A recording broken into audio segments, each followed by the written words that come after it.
a touch for it, you know, with some practice. But looking at a lot of clouds will help you.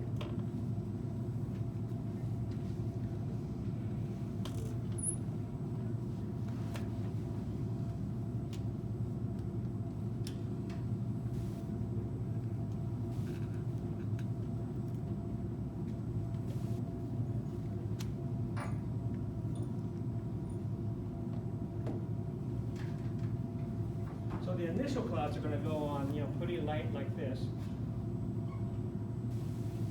Then later on, I'll build them up like you see up there.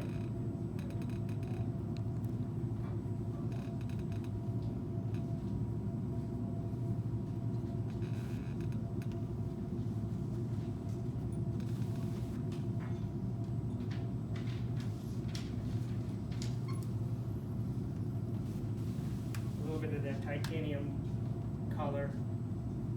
It's a nice under the cloud shade. Wants to visually go back. I'm still using the number 8 brush, so you don't need to use a tiny little detail brush.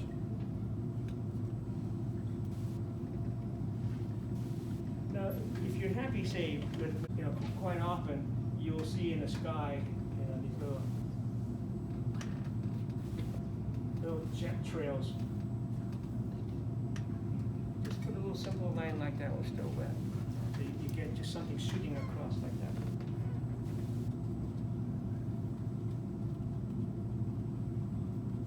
Now with most clouds, what you're going to get is at the top of the cloud is where you're going to get your richest white.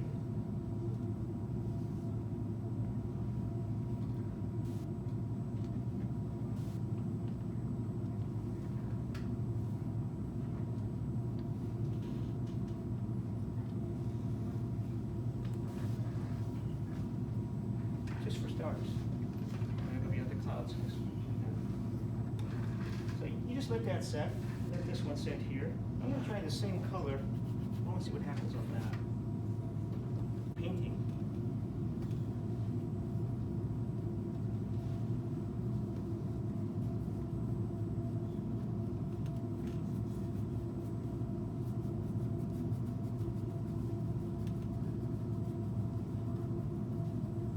Crisscross patterning, like I'm showing you here, will kind of knit the layers of paint at the early stage, so you don't get these dry strokes like you know, you see crops in the farm where they have long rows that run parallel to each other.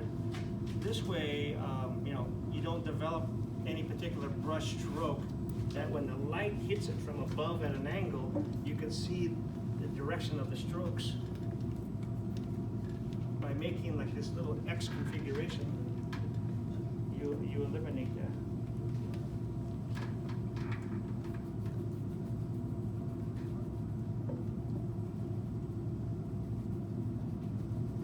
You know, for those of you who've been driving for a while, you know what it's like.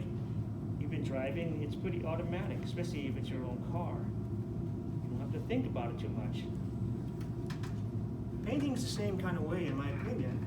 As you get more and more familiar with your brushes, what they can do, the colors, the actual act of painting goes pretty quick. It's just trusting that you know you can make corrections at any time, all along the way. And this is all the first coat. Not until the third, fourth coat, where you get a surface you're going to enjoy painting on top of.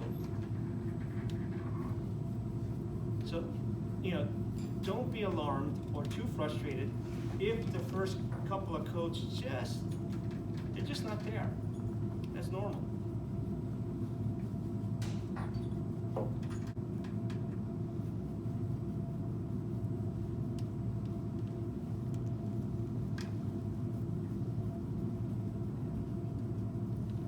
The nice thing with this particular brush, this one, not the number, but it has enough resistance for this kind of blending, so I can really work it hard. It's not too floppy, not too soft, but it's also not so hard that it starts to lift off the paint from below. only you will know what works best in your hands.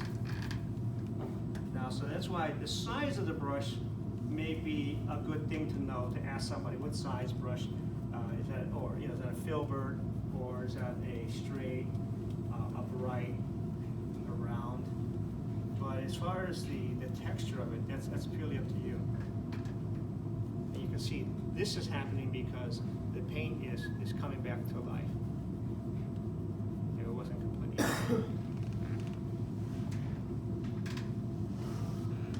But quite often, say with something like that, you have a couple of options.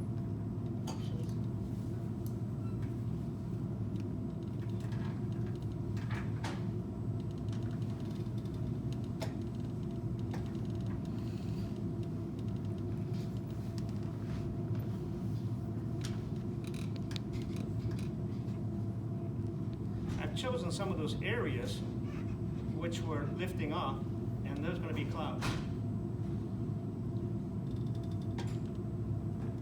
So this is a number 6 filbert.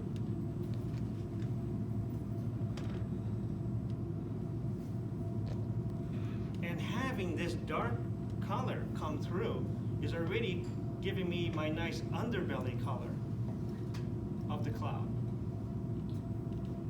Was I planning to do this? No.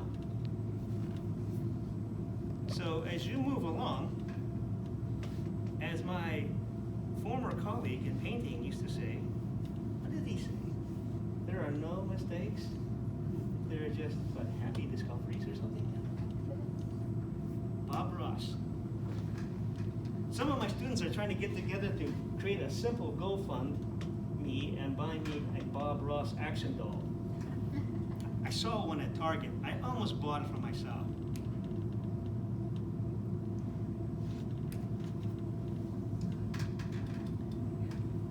Now, when the paint starts to grab a little bit, like it's doing, it feels like oil paint.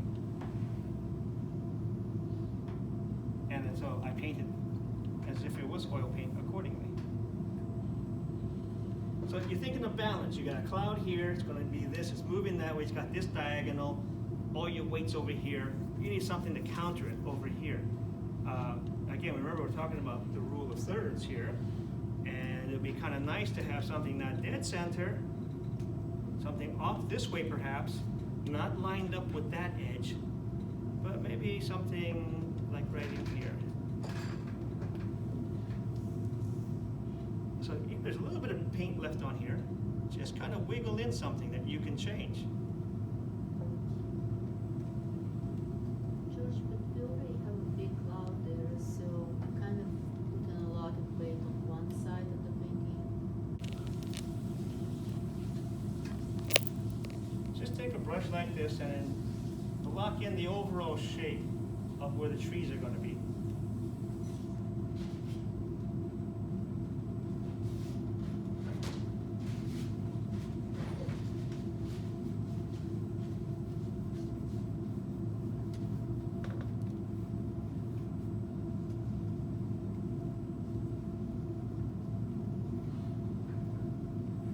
So the whole thing is just, at the early stage, you're just laying down some basic information quickly.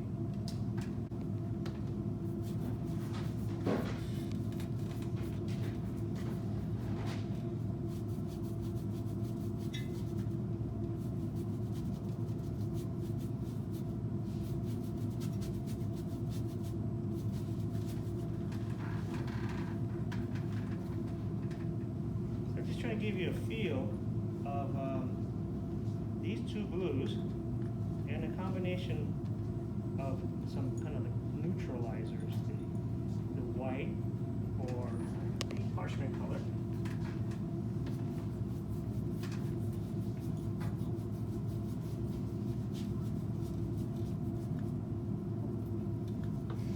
Now, being able to do this with acrylic used to really help me in high school when we first started doing acrylic paintings like this. And I really, as an illustrator, I really enjoyed surrealistic images. So I would do these big deserts and skies, and then they would would dry within an hour. And this is usually the night before the assignments were due the next day. So I was a procrastinator. But the sooner I can get these deserts painted out and these huge skies, then I could get to the things that I really enjoy, painting people and other objects. And I could even paint oil for those things if I wanted to. So just think of it this way. You already got clouds. How do you want to shape them, maybe? Take your brush on its side, just using the tip, and squiggle the edges, because you don't want a hard shape.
It's just your first coat, so don't worry about trying to make it exact. You just approximating.